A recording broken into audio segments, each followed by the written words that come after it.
You're listening to Release Your Resistance with Bex Beltran, episode 117.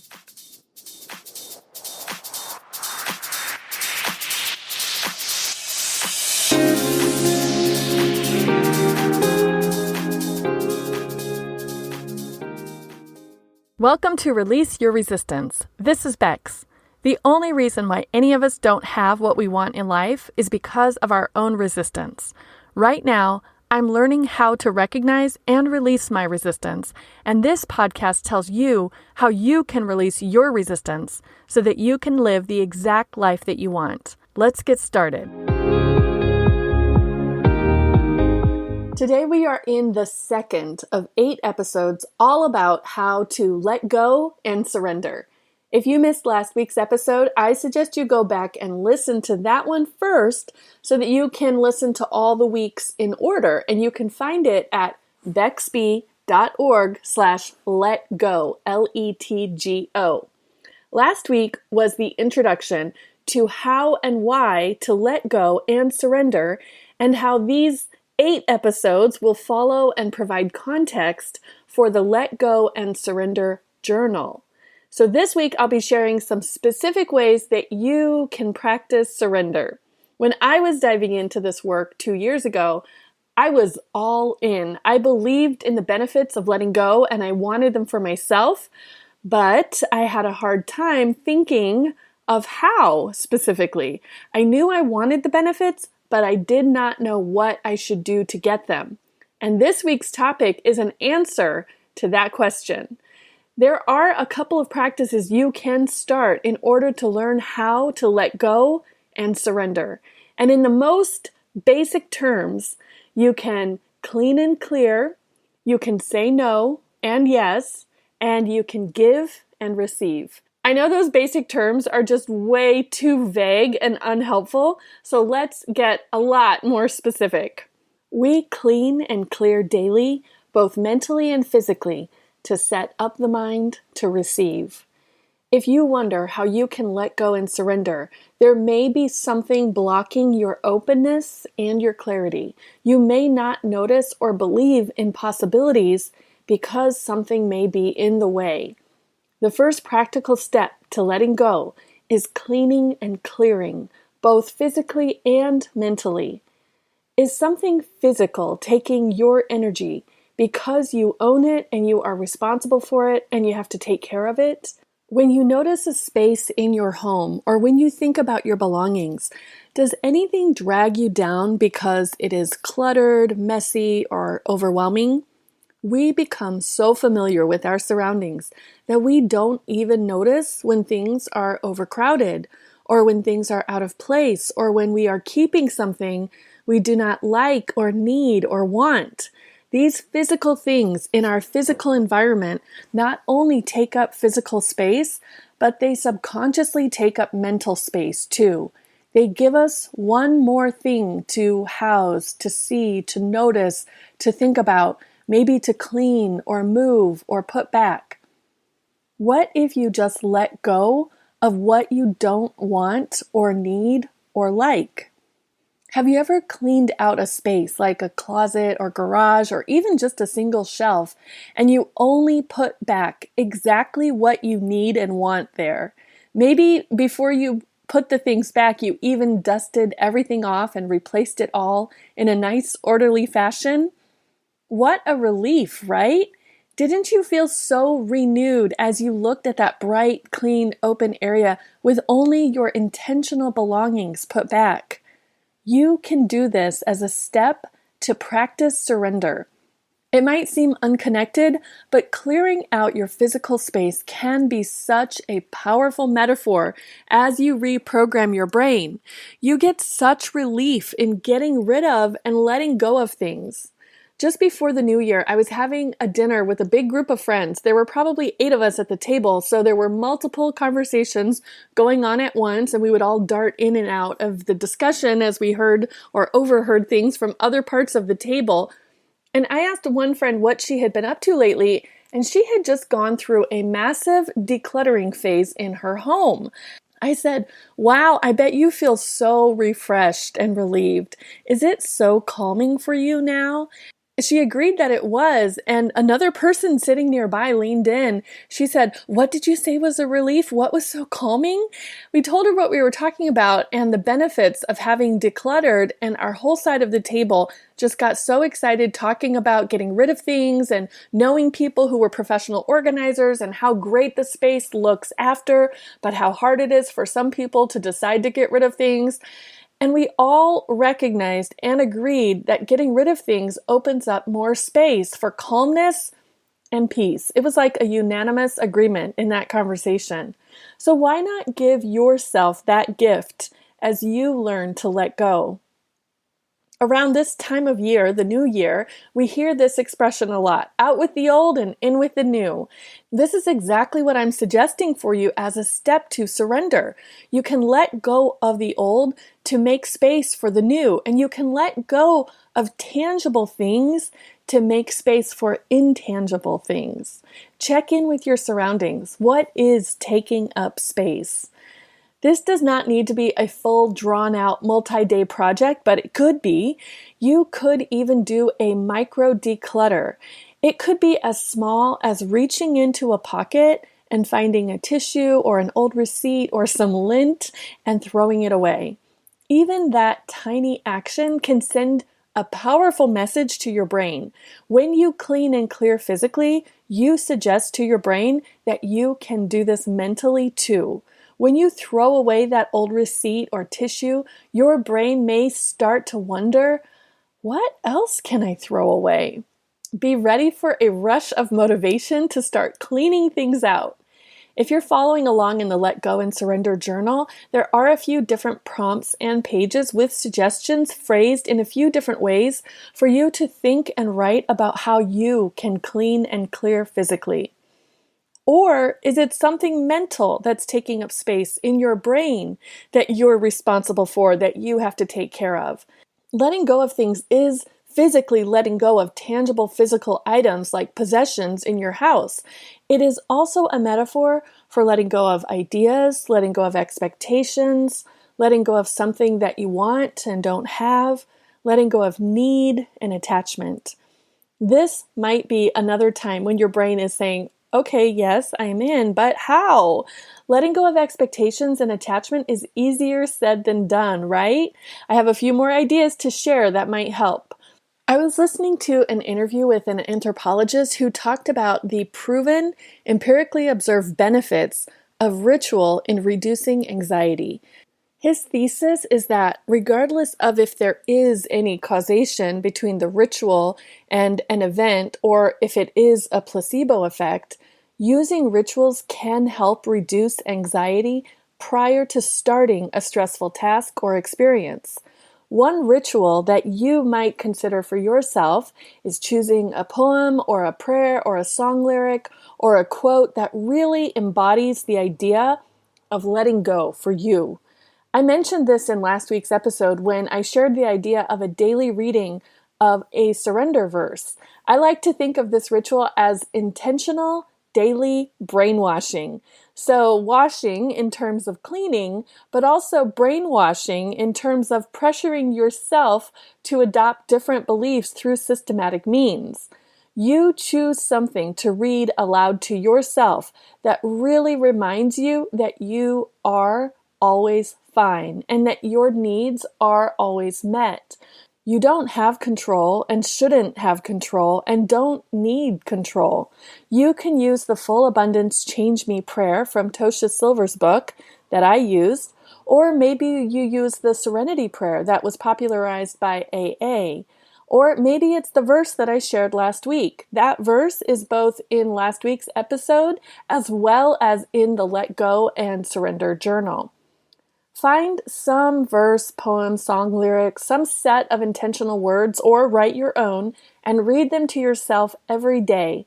Choose a number of days that make sense to you. Maybe it's 7 days, maybe it's 30 days, whatever that number may be. You could even decide to read it to yourself daily throughout the length of these 8 episodes here in January and February. Just tell yourself, I want to read this to myself every day. And notice what different words come up as you read. What different things do you hit on? What words could change? What concepts are more important or more meaningful for you? Modify whatever verse or poem you decide to use so that it really fits your personal intention. The idea of reading something to yourself every day is like programming your brain or brainwashing. And by cleaning and clearing, both physically and mentally, we are setting up the mind to be able to let go. The next practical step to surrender that I have to share with you is to say no and yes. We practice and develop the habit to say no to fear and scarcity and to say yes to love, abundance, and possibility. This step is really about having awareness and being intentional. You can decide to say no to things that are not helpful for you and that are not aligned with how you want to live. You can also decide to say yes to all the possibilities and options and offers. When you notice yourself thinking scarce thoughts, thinking there isn't enough, thinking something is wrong, if you catch yourself saying, things might not go my way, you can notice those thoughts and say, oh, no, I don't think those thoughts. I say no to those thoughts. When you find yourself complaining, you can say, oh, no, I don't complain. I say no to complaints. You can also notice the thoughts and beliefs that no longer serve you and say no. Instead, you can say yes to being open. You can say yes to possibilities, to options and opportunities. You can be open and say yes to receiving things like compliments and help from other people. You can say yes to other people's generosity and your own generosity. You can say yes to inspiration. You can remind yourself that, yes, my needs are all met. Yes, I am so grateful for everything that I am and everything that I have. And then list out those things in your journal that you are so grateful for, that you are saying yes to. The third practical step to surrender to share with you in this episode is to give and receive. Look for ways you can both give and receive. Look for ways to let love and peace flow through you as if you are the connection or the pipeline or the conduit. Because you are not worrying, you are saying no to worry and no to complaining, and because you are noticing how your needs are met, you will have the confidence and the trust and the freedom to give freely. Think about it. If you know that you have enough and always will, if you know that you are not comparing or counting or worried about who has what, when you realize that you have something in abundance which someone else needs or wants, you can just give it to them. For example, if you know there is always plenty of time and you're stuck behind someone going slower than you would prefer, you can give them the time that they need freely without worrying about not having enough time or not finishing fast enough. Because remember, you are saying no to worry. Because you are feeling abundant instead of scarce, since you are saying yes to abundance, you can give physical and tangible things generously. Maybe you can even give some of the physical and tangible things that you are letting go of in your cleaning and clearing step. In fact, prior to hearing this, a scarce, worried mind might have suggested that you need to sell things that you are getting rid of because you need the money and you don't want someone else to get something else for free from you. That would be like taking advantage of you. But after hearing this and remembering that your needs are met, you might decide just to give the things away without trying to sell or negotiate or control an exchange of money for things. You might just think, I have already got so much value out of this, and now I'm happy to pass that value to someone else. Do you hear the difference? Can you feel it? It is so easy to give you examples of how you can give things to practice surrender, but the other part of this step is to receive. An interesting pattern that I heard both in the Surrender Study group and the Surrender Summer Camp is that sometimes it is easy for us to give, but it's hard for us to receive. If you are just giving and never being open to receive, you're not really allowing that connection. You're not really being that pipeline or that conduit. Look inwards to consider why it might be easy to give but hard to receive.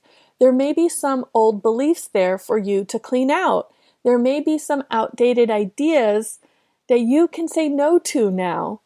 What can you receive right now? Can you receive a compliment without dismissing it or downplaying it? Can you receive a gift or a favor from someone without, quote unquote, keeping score? Can you receive some good news or some good luck? I know you can, especially now that we're talking about it. Everything that I've shared just now are all suggestions. You can implement them and modify them as you see fit, or just use them as examples and think of something more fitting to you as you experiment with how you want to clean and clear and say no and yes and give and receive. Here's this week's verse to repeat to yourself or just to listen to. You can modify it to make it your own or choose something completely different. Let me remember that all of my needs are met. I know I am safe and secure. I can be calm and at peace. Let me feel connected and safe in my place in this world. Let life unfold. Let me trust and allow. Let me surrender. And here are a few journal prompts that you can think about this week as you practice letting go. What fears can I stop believing? What powerful thoughts can I think instead? How can I give with ease and abundance? You can see more of the prompts and the activities to help you practice surrender in section 2 of the Let Go and Surrender Journal. There is a link for it in the show notes for this episode at bexby.org/practice. That's PRACTICE. I hope you are enjoying this series and learning how you can let go and surrender. Let me know how it's going for you by sending me an email at hi@bexby.org or by leaving a comment at bexby.org/practice. If you want to talk about this in person, I am hosting a free workshop and discussion this month on Tuesday, January 24th, 2023. Space is limited because we do want an intimate small group conversation, so be sure to go to bexby.org/let's meet to find the link to RSVP. Next week, I'll be sharing ways to settle into surrender, since now you have some specific actions you can start practicing. If you are new to this, please be very gentle and patient with yourself. This is a practice, and while we are definitely reprogramming our brains with this work, it doesn't happen overnight. If you want to talk about this with me one-on-one, you can book a call with me by going to my website, bexby.org, and clicking on the button that says Work With Me. Thank you so much for listening. I will talk with you next week. You know what I'm really good at? Asking questions, then listening to the answer, and redirecting you if you didn't answer, then showing you your thoughts from how you answered. That is part of what coaching with me is like. I don't have an agenda for you. I don't think I know better than you. I do believe in you and your capacity. If you tell me what you want for yourself, I believe it.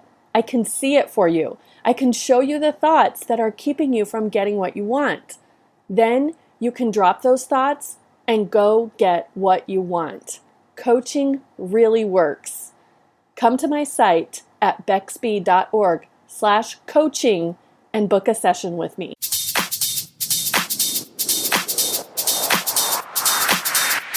This has been Release Your Resistance. Thank you for listening. If you like this podcast, make sure you're subscribed and leave a review on Apple Podcasts. Also, think about someone who you know who would love this episode and share it with them. There should be a share button on your app if you're listening to this on your phone. If you'd like to continue this conversation one-on-one or in real time, come visit me on my site at bexby.org to see how we can work together.